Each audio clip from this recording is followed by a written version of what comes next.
Alrighty guys, so I've done a tier list looking into SRs and the SSRs, and yeah, I think it's time we head on over to the weapon side of things. Now, originally I was going to do the SSRs only, but someone managed to get it all in here. So we'll look at every single weapon, because why not?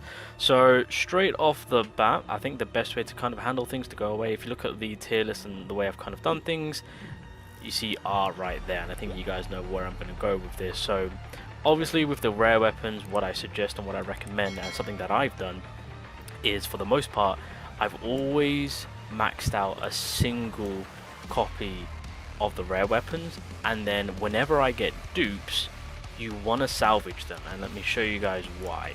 Alright, so once you get a maxed out +5 weapon, being the rares of course, you start what you want to always salvage them, so that way you can head over to the shop and pretty much make good use of the materials, because of course the weapon salvage materials that you can get within the shop, some of them are very valuable.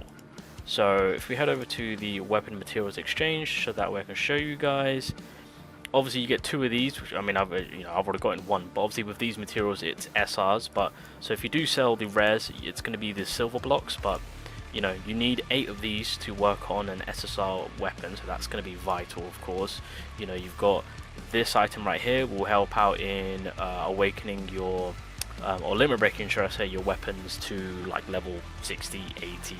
Furthermore on, you got skills, like you got very important materials that are required and needed to help progress your account and leveling up, etc. So with the rares, once you got a +5 weapon of that, then you can start consistently salvaging it. So nothing you really need to concern yourself in terms of them being too broken. So with that, we are just going to put rares in their own little tier list, because it's predominantly the SRs and the SSRs is what you're going to be looking for.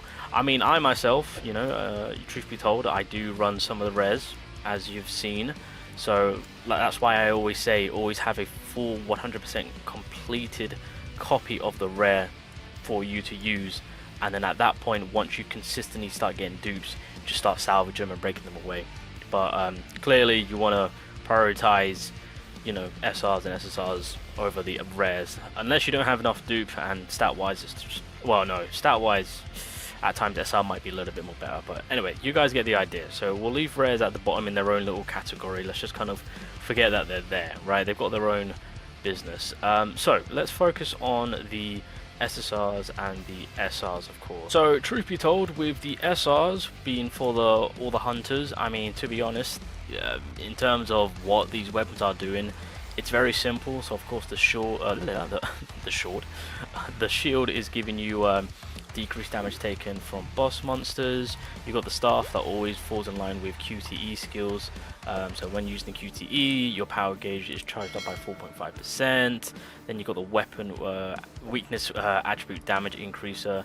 You got the bow, which helps you out in the critical department. You got the dagger that helps you out in the basic attack department. You got the axe that helps you with the core attack, and then of course you've got the book that helps you out with your power gauge acquisition, of course. So very self-explanatory. They've got their roles, so I mean it's nothing too crazy in terms of how broken they are. So again, for these, I'm just going to kind of leave them at C, being like they're there for the hunters. Whichever buff that you need for the character that you're using, just kind of stick them on there. So yeah, self-explanatory with the hunters one, so we're just going to kind of keep them even Stevens in the C side of things. Alright, moving along, let's get on with the obviously the Jinwoo weapons, of course. So I think the first 2, which I do want to mention, is going to be the 2 light weapons, which are a fan favorite, you could say, being the family longbow and the dragon sword, of course. Obviously these 2 weapons are the chosen weapons, I would say, if you don't have the SSR shotgun for Jinwoo when it comes to fighting the Igris battle, of course. So if you do have these weapons on your account, consider using them if you are having a tough time against that specific boss. But obviously looking into the dragon sword itself, so if the user's HP is above 80%, applies the energy of light dragon effect, which is obviously gives you an increase of 8% on the attack, not too bad. Obviously furthermore, looking into the dupe side of things, applies the effect that increases the critical hit damage of energy of light dragon by 30%, and you get light increase by 8%. The effect of dragon flash change, additional lightning bolt strike subsequently in front of the user. Decrease the cooldown of Dragon Flash, and then when the HP is above 60%, applies the Energy of Light Dragon effect while using Dragon Flash. Applies 100% critical hit rate, of course, so obviously once you get that +5 going in, then the damage output will be absolutely fantastic. And then of course you've got the longbow, the other alternative. I would say the longbow is probably the fan favorite between the two, but it just really depends on what you have available for you when it comes to the two weapons. So obviously with the longbow, every time the arrow of flash of light penetrates a target, increases the user's damage by 4%. You can stack this up by 20 times. It doesn't give us a duration, it's a full-on stick, so that alone is just phenomenal. Going furthermore into the dupes, when using flash of light, ignores the defense by 50%. Increase in light damage. The effect of flash of light change, so when the shockwave of flash of light hits, targets are knocked back 3 meters, and then of course they're stunned. Beautiful.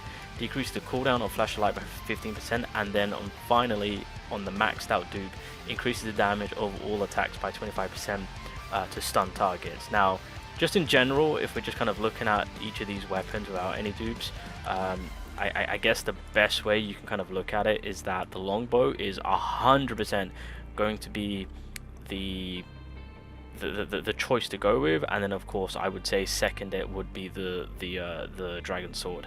So that's why when it comes to the two, I'm just kind of put the bow above one of the dragon sword. Alrighty, moving along. I think there was an yes, okay, I was wondering. Yeah, I knew it. So there is another lightning weapon. This weapon I will just hand on heart say I am unfortunately not a fan of compared to the other lightning weapons that we have of usage. So when Holy Spirit is used, applies the corrupted spirit, which basically removes the cooldown of Holy Spirit duration. Oh, okay, yeah, so it removes the cooldown completely, and then it's on duration for 3 seconds. The Holy Spirit is, of course, the I guess the juice of the attack, being the LB or the RB, depending on which weapon you put it on, being left or right. Basically the main attack. Furthermore, looking at the dupes, when the user recovers 1% of their MP when Holy Spirit hits. Oh, I'm not interested in that. Light damage as per usual. When the Holy Spirit increases. When using Holy Spirit, increases the duration of corrupted spirit by 4 seconds. Yeah. Decreases the cooldown of Holy Spirit by 15%. Increases the user's attack speed by 10% while corrupted spirit is active. Increases. Yeah. In all honesty, obviously it's all just kind of falling in line for the Holy Spirit to be more consistently used. But if we're going off from obviously the other lightning weapons that we have, realistically it's going to be ranked like this, to be honest. Bow first, sword second, and then the spear is going to be last. So I think that's kind of, to be fair, I kind of want to put this you know what, I'm going to put the spear in the C rank. Just not a fan of it, unfortunately, so yeah, we'll do it like that. There we go. Well, let's look at the only way. Is this the only SR pistol we have? Yeah, we've got 2 guns, we need more guns, come on. Anyway, so looking into the Black Hawk, of course, Hunting Hawk 68%. Looking over onto what the weapon actually does. So when the user is sliding and evading, activates it triggers the extreme evasion effect. When the extreme evasion effect is active, it applies hunting, so increases the user's attack by 7%, stacks up to 3 times. So yeah, I think this is the QTE. So basically you got to be on point in terms of your dodging, since this is where the gun is really useful with. So when Hunting Hawk is used, the cooldown of Shadow Step, Death or Collapse is reset and activate. Okay, there you go. Yep, that reset rate is 20% for the Shadow Step, 40% for Death, and 40% for Collapse. Yep, so this is basically the QTE weapon with Extreme Evasion. So increases dark damage. The effect of Hunting Hawk changes. It can be used up to 2 times. Oh, that's very nice. Decreases the cooldown of Hunting Hawk by 15%. Sweet. When Hunting Hawk is used, it applies the Hawkeye, increases the damage of Collapse, Death, and Shadow Step by 30%. So yeah, this is basically a QTE. So yeah, fairly simple. You just gotta be quick with your steps. You're dodging basically in order to get them activated and make good use of the weapon. Obviously, you got to be also pinpoint with your extreme evasion. It's decent. I'll give it a B, to be honest. You know, it's not terrible. But I wouldn't regard it as anything too crazy, because it's just heavily relying on the helping out on the QTE side of things. Okay, so do we have not another? Isn't there like another dark web? I'm pretty sure I saw. Ah, there it is. the Orc's Broadsword, which I believe is on the offensiveness. So when the user defeats an enemy, wait, what's the damage on this bad boy? Okay, 840. Okay, cool. When the user defeats an enemy using Orc's Broadsword, applies the Orc Might effect, which increases the damage of Orc's Broads by 40%, decreases the cooldown by 8 seconds, and then that's on for 20 seconds. That's not too bad in the damage side of things. When the user uses Orc's Broadsword, applies the body armor, creates a shield equal to 12% of the user's max HP. Fantastic. Dark buff. Orc Might also applies when landing a critical hit, increases the chance of Orc's Broadsword landing a crit hit by 30%. So now we're catering into the whole critical side of things for Jinwoo, if you want to utilize this weapon in terms of getting that +3. Decreases the cooldown of Orc's Broadsword, and then when you max it out, when Orc's body armor is applied while Orc's Might is active, two effects are combined and changed to High Orc's Prestige. The user creates a shield equal to 25% of the max HP. When applied for the first time, resets the cooldown of Orc's Broadsword and decreases the cooldown by 40% after increasing the damage of Orc's Broadsword by 75%. Oh, that is an absolute mouthful. Yeah, to be said that this is the only other dark weapon, I'll have to admit, you know, giving you more damage and giving you shield, you can't go wrong with that, of course. Yeah, that little crit hit is more of a bonus, I would say, but getting this to +5 is pretty cracked out. But at the very least, yeah, you are getting a very good amount of increased damage. So that's something to cater to in terms of already having a decent amount of percentage of damage. So yeah, and again, this being the only other dark weapon. So I think I will. Where is it? Where the hell is it? Oh, there. Yeah, I think I will cater this more to, yeah, putting it above one of the dark pistol. Yeah, it's a solid A, I'd say. Alrighty, what else we got? Oh, we got the this hammer always reminds me of Halo. Anyway, let's have a look at what we've got going on here with this weapon. So obviously wind element damage, 847. When earth destruction is used, applies the earth protection, which creates a shield equal to 40% of the user's defense. So a bit of a defensive weapon there. The effect of earth protection changes, increases the shield effect to 80% of defense, some for 6 seconds. Damn, okay. Alright, if we're needing that defensive weapon, then yeah, it's fantastic. Wind damage by 8%. When earth protection is active, additionally applies earth storm. The user creates a rock that deals damage equal to 120% of the defense within 5 meters every 1 second. Alright, so I guess if you're building up a defensive Jinwoo, then yeah, okay, this hammer could come in handy. Decrease the cooldown of earth destruction by 15%, and then while the shield is applied, increases attack by 10% and defense by 10%. Fantastic. Well, it's a shield hammer. That's basically it. So once again, if you are for whatever reason building a very defensive Jinwoo, yeah, it's there for the taking. I think I'll. Oh god, where would I want to place this? I kind of want to put it in C, to be honest. Yeah, I'll leave it in C, to be honest. Like, it's good in terms of the defensive play with creating the shield and whatnot, and a big one as is once you get to that +1, of course, which is fantastic. But outside of that, that's pretty much all you're really working with, to be honest. But again, well, then again, you have to get it all the way to +3 to actually get that offensiveness. But again, if it's more in line of building that defensive play of Jinwoo, of course. So, yeah, I'll give it I'll give it the C. Seat. The dagger, which I think it's more to do with stealth, if I can remember correctly. So when the Slayer of Ice Slayers is used, applies nimbleness, so it increases the user's back attack damage by 30%. Okay. Wait, what's the? Okay, that's not too bad actually. The effect of Slayer of Ice Slayers change. When this skill hits, the user teleports behind their target. Oh. So we're no longer having to shadow sneak behind them, although we can utilize that, just an FYI if you don't have it on +1. But that's very handy and very helpful. When the user lands a back attack, applies the surprise attack, increases crit hit rate by 20%. for 5 seconds. Oh, that's not too bad. Increases the cooldown as per usual, and then lastly, increases the crit hit rate of surprise attack by 40% when using Shadow Step. Applies the nimbleness and surprise attack effect.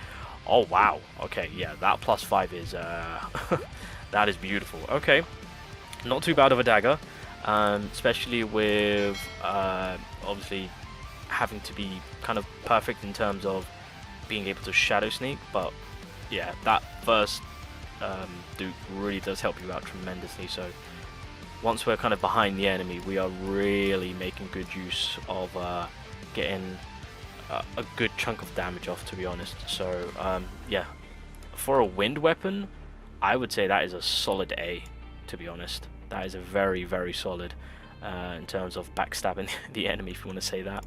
That's one way of saying it. And then, is this it? No, that's the R weapon. Ah, the sniper rifle. I actually like this weapon. Managed to get half a dupe. I've got 3 dupes on it.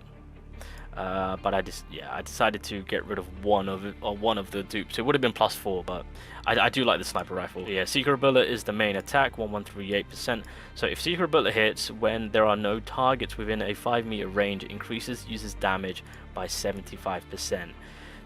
Loving that. The effects of Secret Bullet change. It change to a charging skill, increases damage up to 160% depending on the charge time. Beautiful. Wind buff, when Secret Bullet hits, applies the west wind, so increases the damage of Secret Bullet by 30%, stacking up to 5 times. When Secret Bullet fails to hit, deletes all stacked effects, so you got to be careful, make sure that your aim's on point. But this is let me tell you, boys, let me tell you, the Secret Bullet +3 with this west wind hits like a truck. I love it. It's a very good wind. If I didn't have the sword, the SSR weapon, this would be my go-to.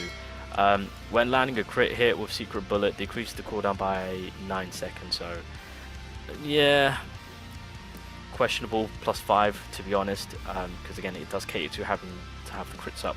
But regardless, just by getting the +3, which thankfully I have, yeah, this sniper is regarded pretty much the SR wind weapon to go with.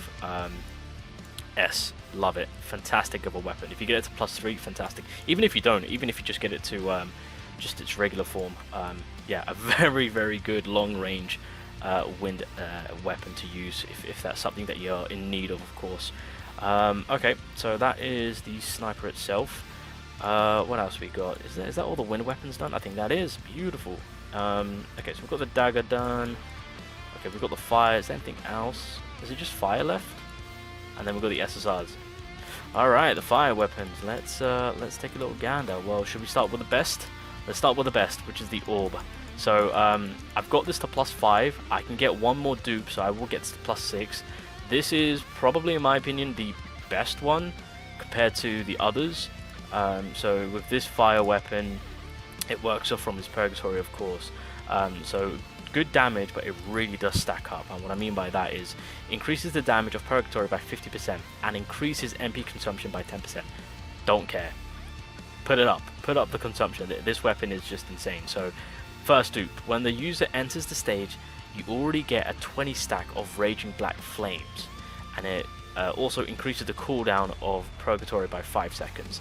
Raging Black Flames increases the damage of purgatory by 8%. When the user uses purgatory, 4 stacks are consumed. This is infinite. Fire buff, and then on +3, recovers MP equal to Raging Black Flame stacks ×2 every 3 seconds, decreasing our purgatory by 15%. And then finally, when the user enters the stage, applies a 30 stack of Raging Black Flame effect. So it's just high damage consistency going on there. And to enter this stage and to already have a 20 stack, and if you max it out, you get a 30 stack. Yeah, straight off the bat, you're going in hot, pun intended. In my opinion, this is probably the best. Yeah, I would say this is probably the best fire weapon to get your hands on. The Eye of Sauron. There you go. The book. I'm not too fan of this book because it works off from MP. So yeah. So with this weapon, it does cater to Jinwoo's MP, and if you're not working on that, which I feel like most people don't see the uses on it. So when burst is used, which is of course the main attack, it applies either mana point fulfillment or mana point thirst, depending on the user's MP. So this is where it all comes from. So mana point fulfillment, if the user's MP is 51 or higher, this effect is activated. When the user uses burst, it increases their skill damage by 30%, but consumes 10% of the user's max MP. If mana point first is activated, if the user's MP is 50% or below, this effect is activated. The user recovers 5% of their MP for every target that has been hit by burst. So you got like a play around between the two depending on where your MP is at, of course, so that's something to cater to. So we're going into the dupes now. When the user uses burst is activated again at the location where it exploded. Fire damage, when the user's MP is above 51%, their attack increases equal to 60% of their MP. I think this is kind of where you want to get at, to be honest. This is going to be like the sweet spot, the bread and butter. Decreases the cooldown of burst by 15%, and then you get an increase of max MP by 400. So yeah, this is an MP weapon, basically. And again, if you're not catering to that, then unfortunately, it's just not going to hit. So my personal thoughts on this weapon is going to be C. Yeah. I mean, it's good. Again, if for whatever reason you decide to work on the MP and you need that fire weapon, then of course that is the weapon to cater to. But I just don't see many people utilizing this weapon at all, nor myself. Yeah, and my MP has always been low, so this book realistically did nothing for me. So yeah. Furthermore, let's have a look. What else we got? Oh, we got the Night Killer. Yes, this bad boy. I think I've got this to +3 now. So, I think, do we not get this weapon given to us for free already at the very beginning? I'm pretty sure we do, right? Anyway, good damage overall at the very beginning. So, when telekinesis is used, inflicts the Night Killer, which increases the user's defense penetration by 2.4%, stacks up to 10 times, duration is done for 20 seconds. When telekinesis is used, inflicts the decay effect. When the last attack of telekinesis hits, explodes after 1 second, deals damage equal to 40% of the attack per stack, stacks up to 10 times, duration 2 seconds. Fire damage when telekinesis is used, applies the flame veil, applies a shield equal to 10% of the user's max HP, decreases the cooldown on telekinesis by 15%, and then lastly, when you max it out, when decoy explodes at max stacks, applies a component destruction, so the target's damage taken increases by 2%, stacking to 5 times, and this is infinite, of course. So this Daka has a lot going for himself in terms of defense pen, explosion, dealing damage equal to 40% of the attack per stack, and then shield, and then a permanent increasing damage taken. So one of the better fire weapons, I will most definitely say, most definitely. So in terms of where I would class it, I would honestly put it one behind the orb itself. So yeah, one of the better fire weapons to choose from, I would most say. And then where's the other one? Do we not have another one? Oh, there it is. Yes, the Dragon Scale Broadsword. So we've already had one. This is another one, of course, being the Broadsword. So when the user performs a downward strike using Fire Dragon Slash, which is this bad boy, there we go. Not too bad. Creates a Dragon Domain. Dragon Domain decreases all allies damage taken by decreases allies, well, all allies, damage taken by 30% and adds a super armor when they're in the domain. Beautiful. Deals additional damage equal to 100% of the attack when an attack hits while in the domain. Activates every 2 seconds. So, straight off the bat, that is from the weapon itself, which is fantastic in terms of helping out the allies, giving the super armor, and then whilst you're in that domain, you can utilize that 100% attack. So overall, that one buff is just, yeah, it's a full-on keeper. Going furthermore, when it comes to the dupes, so applies the Dragon Blood power effect to allies within the Dragon domain, so increase the user's attack by 12% for 10 seconds. Fire buff, and then +3 increases the area of effect and duration of Dragon's domain by 50%. Fantastic.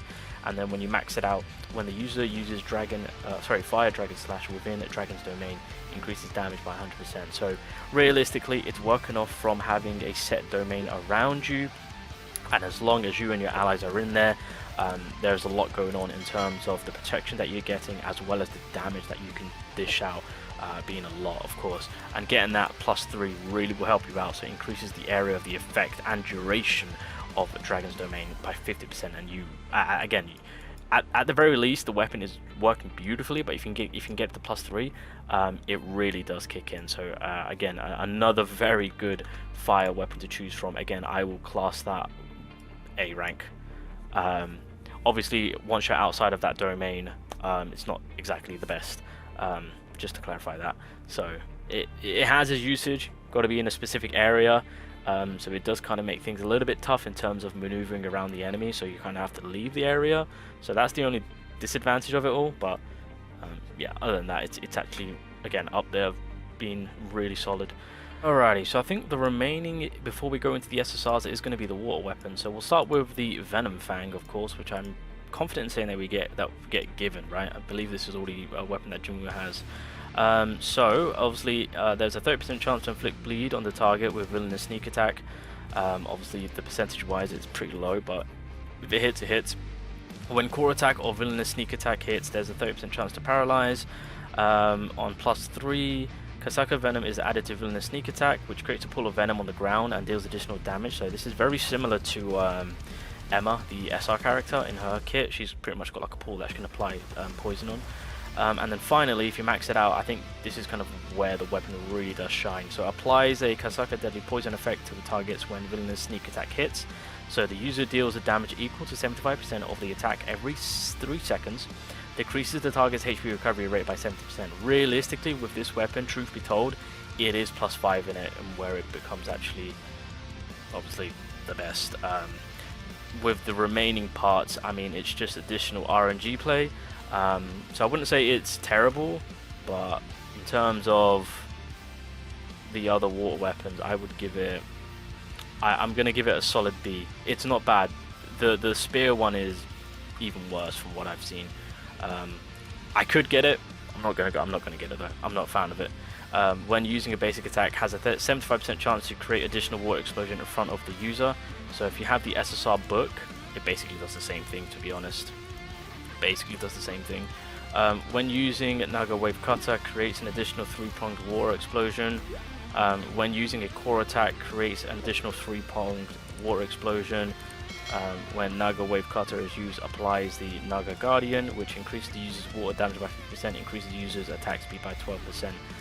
Very simplistic. There's not really much going on in terms of just doing water damage. I would probably, well, I'll probably just put it 1 below the dagger, to be honest, because I think that's a comfy spot. I mean, at this point I would kind of put them together, if anything, but we'll give the dagger some love in terms of bleed and paralysis, and then of course that +75% on the +5 is it's not terrible. And then what else we got? The Frostbite. Yes, the Frostbite. I think I got this to +2 now, or no, I think I got on +2. This is probably the better water weapon. So when Bitter Cold Wind hits, which is not too bad. When Bitter Cold Wind hits, it has a 20% chance to freeze. So not exactly the best, 20%. Yikes. But if you hit it, you get that interruptions. When Bitter Cold Wind hits a frozen target, it applies Erosion, which increases the weakness attribute damage by 20%. Basically, this is a lower tier of the SSR book.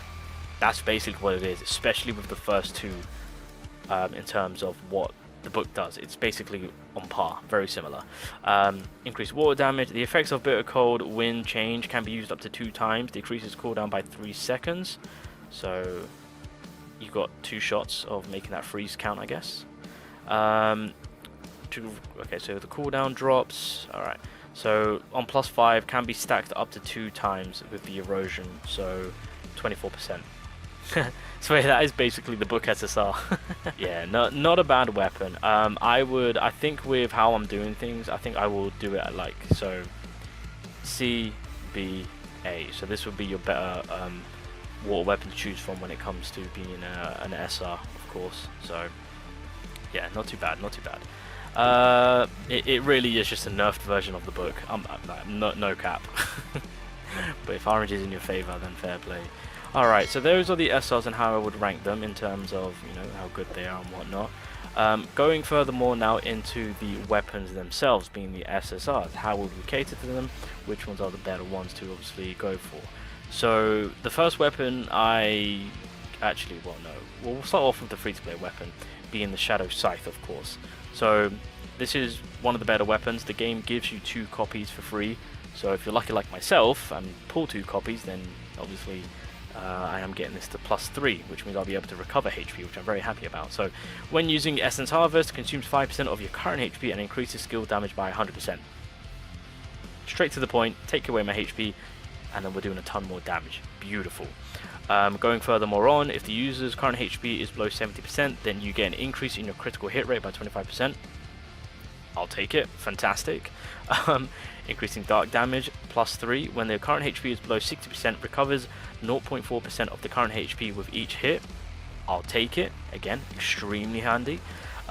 Decreases the cooldown of Essence Harvest by 20%, and then lastly, increases damage taken by 15%, but increases attack by 15%. So a bit of a double-edged sword right there, but you've got to keep in mind that with this weapon, it does cater to with where your HP is at in terms of giving you that crit rate boost along with that recovery, of course. So it's a bit of a risk taker of a weapon, clearly, with how it works off from your HP scaling, but in terms of damage, it's fantastic. And I'm pretty sure I'm saying everyone loves this weapon, so it's a clear SS, of course. Even though it is a bit of a risk taker, a bit of a double-edged sword. And so with that, we got the demonic plum flower sword. There we go. I always say plum. Recently got this weapon. Love it. I love this weapon. A lot of people love this weapon. A lot of people have this weapon on their Jinwoo being used. It's probably one of the most popular weapons that's being used. It's fantastic. Yeah. So after Plum Flower Swift Flight is used, the user applies the Plum Flower effect. After successfully performing a dash followed by Plum Flower Swift Flight, apply the Full Bloom effect. So Plum Flower increases critical hit damage by 12%. You can stack it up 3 times. Permanent. Love that. Full Bloom increases the usage speed of Plum Flower Swift Flight by 20%. The user's attack increases by 4%, and the user's critical hit rate increases by 4%. So again, that's very handy in terms of with crit damage, as well as just in general having the more damage potential. And then furthermore, going into the dupes, when the user thieves after using the Plum Flower Swift Flight, applies amplifying draw, which obviously increases the chance of the user in landing a critical hit on the next attack by 32%, and then it increases the skill damage by 32%. Beautiful. Dark damage buff, love that. When the user uses dash, amplified draw lasts for 5 seconds, and additionally increases the critical hit rate, crit damage, by 32%. Decreases the cooldown as per usual, and then if you max it out, adds the Plum Flower effect, increases the user's dark damage by 5%, applies 2 stacks of Plum Flower when entering the stage, stacking up to 5 times. So when it comes to crit, and if you are catering to a crit build for Jinwoo, especially in his stats, yeah, this sword is fantastic. I did mention that the combination, I've spoken about combinations before between the 2 weapons, and these 2 work hand on hand with each other. A lot of people are utilizing this combination, so fair play. But yeah, broken, absolutely insanely broken. Going furthermore on, being the Huntsman, we'll do the Huntsman now. Now the Huntsman is the only weapon that can break, so straight off the bat, it's got a huge advantage play compared to the others in terms of being the breaker, of course. It is one hell of a breaking weapon, I will say, from what I've used from this weapon has saved me in terms of needing a fantastic light weapon. I did at the time have the bow and the sword, but thankfully I managed to pull the shotgun early on, I would say, and then yeah, your boy kind of went on with it. So when the user uses Judgment Time, activates their core attack. When the user uses Judgment Time, their core attack is changed to Time of Hunt for 6 seconds and increases damage by 60%. When the user's basic attack, core attack, or Time to Hunt hits targets within 4 meters, increases the damage by 50%. So there's a lot of play around in terms of the damage output. This shotgun packs a punch. An absolute punch. So you can make good use of that. The range of it, though, I mean, it is a shotgun, so you've got to be somewhat close up in terms of it being a gun, but it hits. It's a breaker and it hits hard. What more could you want? When the last attack of Judgment Time hits, inflicts Sunder. If the target is in break state while the Sunder effect is active, it inflicts the Destroy effect. So the Sunder effect increases the break effect by 25%. Lovely, we want that. And then if they are in that break effect, then we get to do an increase of 8% of damage. So the more the merrier. It's honestly spot on, and that's +1. So that's insane. It gets even better though. +3. When the first attack of Judgment Time hits, it applies the halt effect. This skill interrupts the target. Beautiful. And then lastly, destroy. Effect change. Increases damage taken by 16%, and you could stack this up to 99. When you max out this shotgun, it's practically game over for the enemy. The damage output that this shotgun will be dishing out +5, it's going to be ridiculous. But in terms of just flat out of just having this weapon, it still hits freaking hard, and it breaks the enemy super quickly. So it's again one of the better weapons to have. Alrighty, so furthermore, let's look on to the Demon King's longsword, the first SSR weapon that I got. This king is a counter-attacking beast in terms of the damage output that you can apply. I believe just on level 1, yeah, 1470, Jesus Christ. So when lightning is used, it applies a shield and the user performs a counter-attack. A stun and storm of white flames effect are applied upon a successful counter-attack. So that's the catch.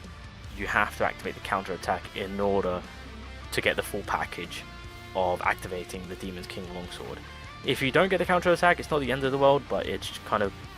I wouldn't say it's a bit of a wet cloth, but to what it could have been if you did counter-attack, the damage, the power. So that's the only, I guess, I wouldn't say the bad thing, but like, yeah, you basically need to get the counter-attack. So you create a shield equal to 10% of the max HP of Jinwoo, which is fantastic. You can immobilize by stunning, and then increase the user's attack by 8%, creates a lightning that deals damage equal to 100% of the user's attack in nearby areas every second. So that's that lightning strike. So good for area control and AoE damage, loving that. Going furthermore on, inflicts the stroke of lightning effect to the same target every 5 seconds. Stroke of lightning deals damage equal to 50% of attack. So basically, if you counter attack, the amount of damage that this weapon possesses, it's ridiculous. So obviously with myself, I've got it to +1.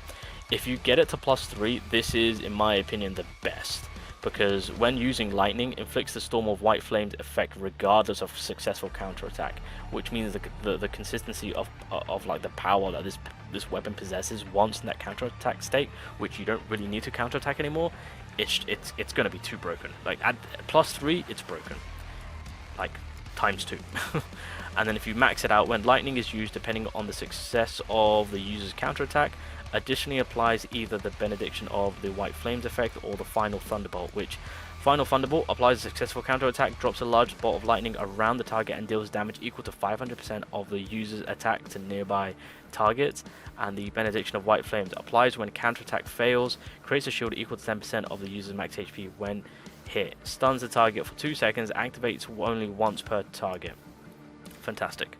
I absolutely love this weapon. So yeah, oh man, this is a tough break, because this is the weapon that I've been using the most, and it's been saving me so much. But I think this is how I would kind of class them. Alrighty, let's take a look at the Water book, which I am desperately trying to get copies of because it's actually really good.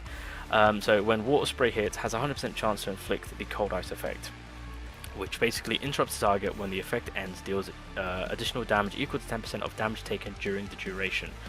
So basically, you freeze the enemy, no matter who it is, whatever boss, you freeze the enemy, and you do a ton of damage. The range of it is disgusting, and then whilst they are unfrozen, yeah, the additional damage is just picture perfect.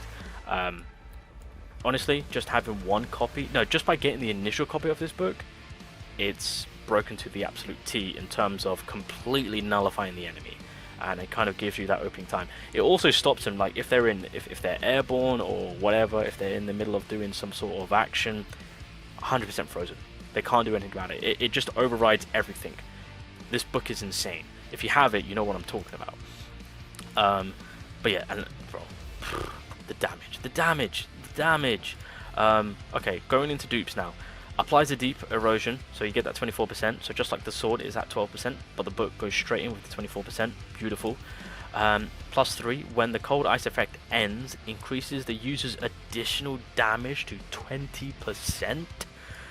And then when you max it out, increases the damage out to frozen targets by 50%. Yeah, this book is fantastic. This book is absolutely fantastic.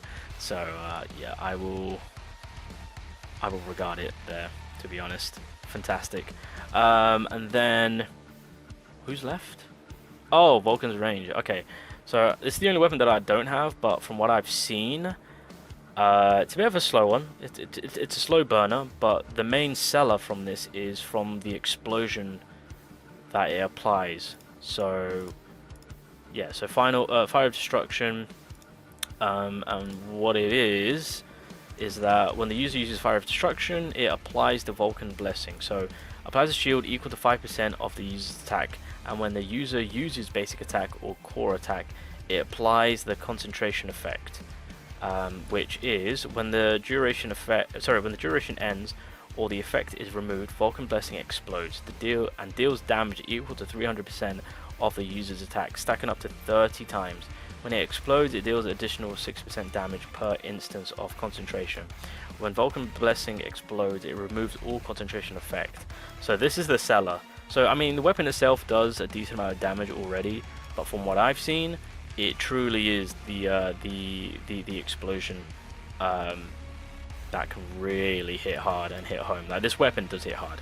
Like, I kind of want it just for the sake of having it, but yeah, I feel like getting the +1. Well, the +1 helps out in terms of getting us rage, so it increases the attack and the speed. So that's not too bad. And then it enhances it to 20% to 10%, the attack and the attack speed. And then on the final, while the shield is in effect, the damage of fire of destruction increases by 40%. Overall, this is just a full-on ruthless fire SSR weapon to have. Gives you shield, which is absolutely beautiful. It does a decent amount of damage in terms of the fire of destruction, but then the bonus is that as we're piling on the concentration, we can stack it up to 30 times, damaging equal to 300% of the user's attack. That is where the weapon truly shines, to be honest. So again, a really good solid fire weapon. I mean, I can't really hate on it, so I would probably class it there. Yeah, I think for the most part, boys, I think this is where I would kind of leave things when it comes to the SSRs. They're all good. Like, I can't even, you know, be like, hey, you go to end. No, truth be told, if you get any of these weapons, they're all freaking good. But I think in terms of how I would class them, this is kind of where I would leave them. But yeah, that's kind of what we're looking at in terms of weapon, boys, when it comes to solo leveling. So yeah, I'm kind of happy leaving where everything is right now. Yeah. Alright, boys, well, I'll end it there. Let me know your thoughts down below. But I think on that note, I kind of want to switch.